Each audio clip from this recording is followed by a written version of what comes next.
Our first speaker, which is William McGrath, who indeed has travelled the furthest of anyone today from Chicago, where he's a member of the Chicago law firm Davis McGrath. He's also the Associate Director of the Center for Intellectual Property at the John Marshall Law School. So, William, please enlighten us.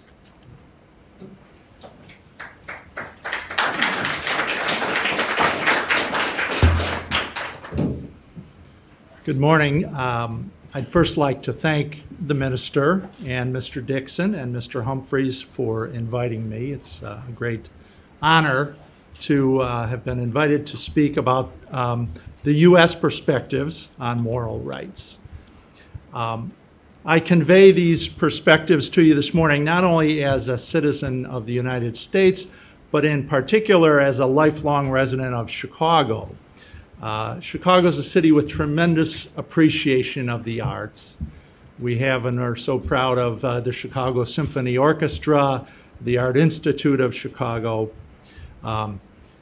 We have wonderful public art in Chicago. We have sculptures by Picasso and Chagall and Calder and Miro, Oldenburg, and most recently we have Anesh Kapoor's sculpture Cloudgate, which is affectionately referred to in the vernacular in Chicago as the Bean.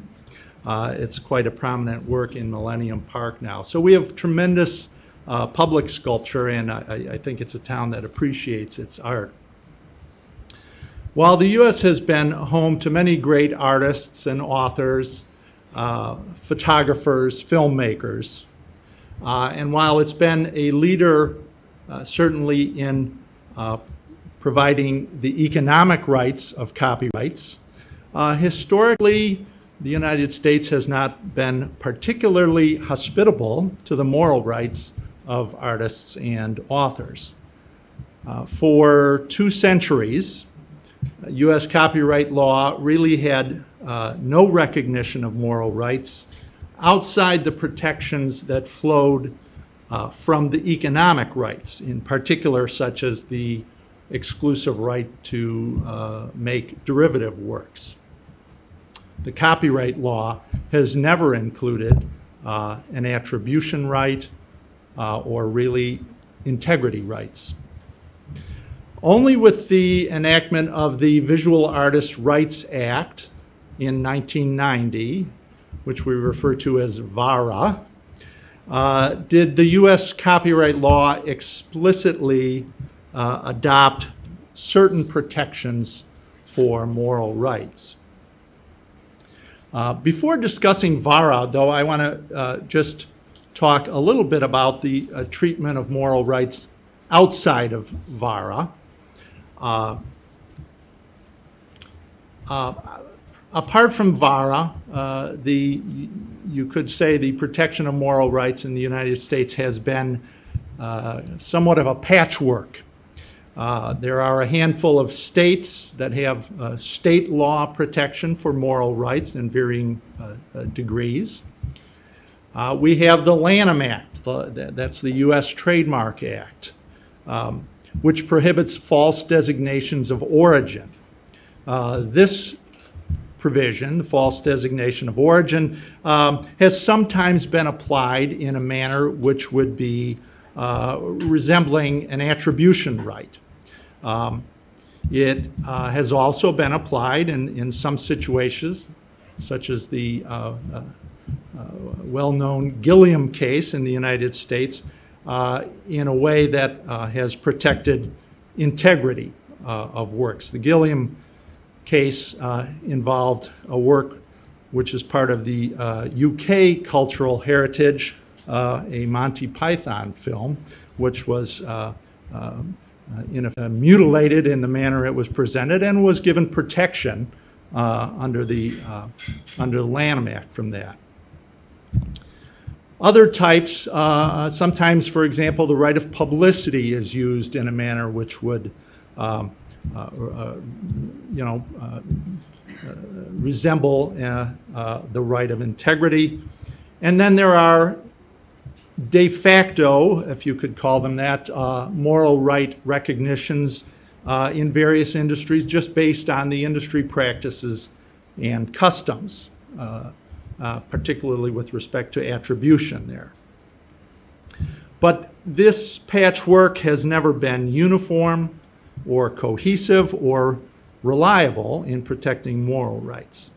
And in fact, the United States Supreme Court in the Daystar case in 2003, for all practical purposes, has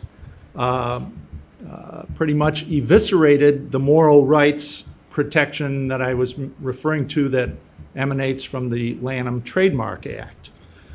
In the Daystar case, the court said that the Lanham Act protection against false designation of origin refers to the origin of tangible goods and not works of authorship, or as it calls it, communicative products. So it very much narrowed or eliminated the type of protection that occurred in the Gilliam case years previous. In short, what the Daystar case does is preclude, based on the Lanham Act, any claim for false designation of origin. So that left a real gap in protection of the attribution right. Now, moving to VARA, the Visual Artists' Rights Act. Though it is limited in scope, it does explicitly address the moral rights, and in particular, the rights of attribution and integrity.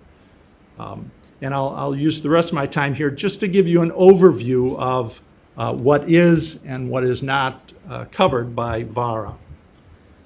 Obviously, VARA is much narrower, for example, than the type of moral rights protection in the continental countries. One of the goals of Congress in enacting this, and again it was back in 1990 that it came into play, one of their goals was not to interfere significantly with the distribution and the marketing of works. Now, so they did that by creating intentionally a very narrow statute, and it is limited only to certain works of visual art.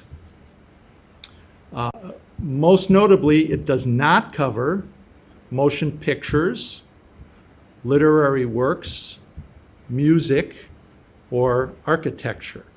Only works of visual arts. And even works of visual art are defined somewhat narrowly. There's basically two types. It protects paintings, drawings, prints, or sculptures which exist in a single copy or in a limited edition, which it calls 200 copies or fewer, signed and consecutively numbered by the author. So you can see that's a fairly narrow, specific type of work. The other type is still photographic images, but only if it's produced for exhibition purposes. And again, it must be existing in a single copy signed by the author or in a limited edition of 200 or fewer, signed and consecutively numbered.